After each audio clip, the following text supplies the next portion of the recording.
Hello and welcome back to Women's Football Talk, the YouTube channel that brings you all the latest news and stories from around the world of women's football.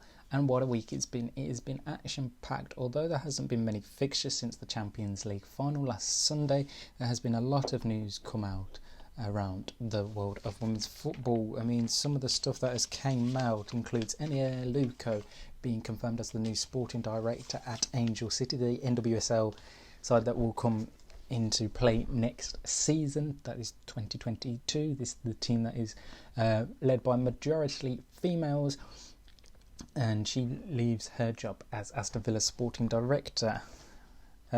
Arsenal have confirmed that Leonie Meyer has left the club after 2 years with the club. The German international struggled to make appearances this season, coming off the bench a lot of the times, but has played a big part in games when she has appeared.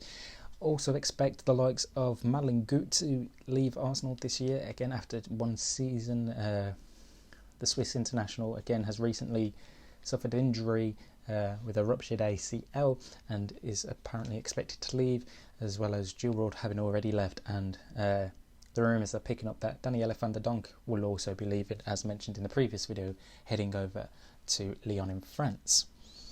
Manchester City news now, and Ellen White and Laura Coombs have signed new 2-year deals to stay with the Citizens, which is good news as they look to bring on a charge to Chelsea to try and take the title off Emma Hayes' side heading into next season. So that's two players that are staying at the club, whilst they have announced that Megan Campbell will not be re-signing with the club this year. Aston Villa have announced a whole host of departures from their club this summer, including Mano Iwabuchi, who joined the club after just 6 months at Villa Park. So, as we said previously, she is set to be joining Arsenal. However, there has been no news yet on that deal, though expect some more news on that in the coming weeks, as well as Emma Follis, Diana Silva, Nadine Hassan, Caroline Seams, Ella Franklin-Fletcher and Amy West as well have all departed from Aston Villa. Bristol City as well have announced that Georgia Wilson and Ella Mastroantoni will leave the club this summer after not offering extensions to them. However, they have offered an extension to a few other players, including Abby Harrison, who will be staying with the club this summer. Everton's Ingrid Movold has announced her retirement from football after being an incredible career. So she's obviously played at Everton, played 76 times for the Norwegian national team, but yeah, she has announced her retirement from football, so we wish her all the best.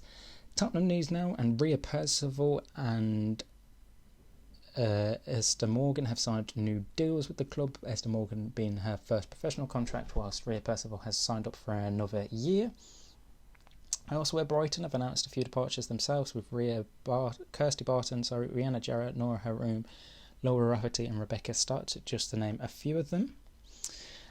West Ham have confirmed that Managing Director Jack Sullivan will step down from his role this summer after being in charge of the club for the women's side of stuff for a few years now.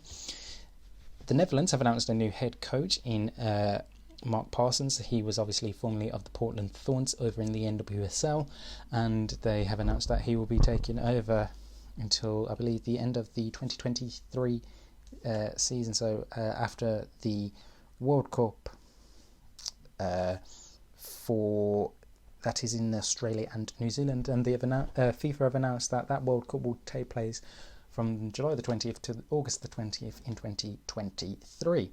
So that is a lot of the news that has happened across the world of women's football here in England. Majority, UEFA have announced their team of the season based on this Champions League season just finished.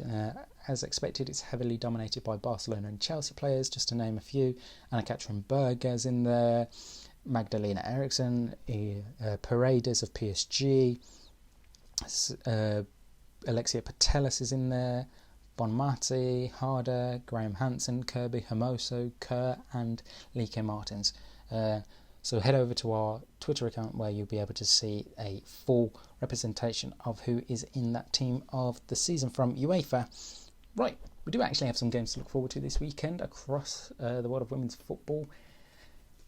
Tonight in the Netherlands, VV Alkmaar and Excelsior Barendrecht place each other, whilst Heerenveen play Zwolle at 6:30 UK time, that is this weekend. And then on Sunday, Ajax to play PSV at 1:30 and 20 play Den Haag also at 1:30. Over in Italy, it's the final weekend of games, with 3 games being played on Saturday and the final 3 being played on Sunday. San Marino play Fiorentina, Napoli play Roma, Fiorentina play Bari, Juve play Inter Milan, AC Milan play Hellas Verona, Empoli play Sassuolo. Obviously, the title's all wrapped up for in Italy, and obviously AC Milan have confirmed their place in the Champions League, so there's not much left to sort out over there in Italy. In Germany, we're coming down to the final 2 match days now of the Bundesliga. Again, all these games taking place on Sunday, with obviously main eyes being on Bayer Leverkusen against Bayern Munich and Eintracht Frankfurt versus Wolfsburg, as Bayern and Wolfsburg are fighting out for the title, with a reminder that 2 points are separating Bayern and Wolfsburg heading into these final 2 fixtures. Over in France, there's all the games happening tonight, as Stade Rennes play Paris Saint-Germain, Le Havre play Paris FC, Dijon play Guingamp, Bordeaux play Lyon, Montpellier Soyo Charente, and Fleury 91 versus ICFF. A reminder that PSG have a 1-point lead over Lyon. However, both these teams have a game in hand over everyone else, as the game between the two was postponed a few weeks back due to the positive cases in the Lyon camp. Now, we have had some games this week in Spain. Both took place on Wednesday. Atletico Madrid and Deportivo played out a 1-1 draw. Merrill Van Dongen scoring the goal for Atletico, whilst Anathina del Castillo scored the goal for Deportivo. And Barcelona obviously kept up their unbeaten season, winning 8-0 against Bilbao, with Jennifer Hermoso scoring a hat-trick, Lika Martins scoring a brace, and Bruna and Villamala Costa the other 2 goals for Barca, as they celebrated their first game after becoming Champions League champions, and they afterwards celebrated with both the league title and Champions League title as well. So that is all the news from women's football here in Europe, and we'll be back at the start of next week to round up all the match day action and any other talking points that may and may not have happened between now and next week. So make sure you like, comment and subscribe, turn on post notifications so you never miss a post, and until then, we'll see you soon.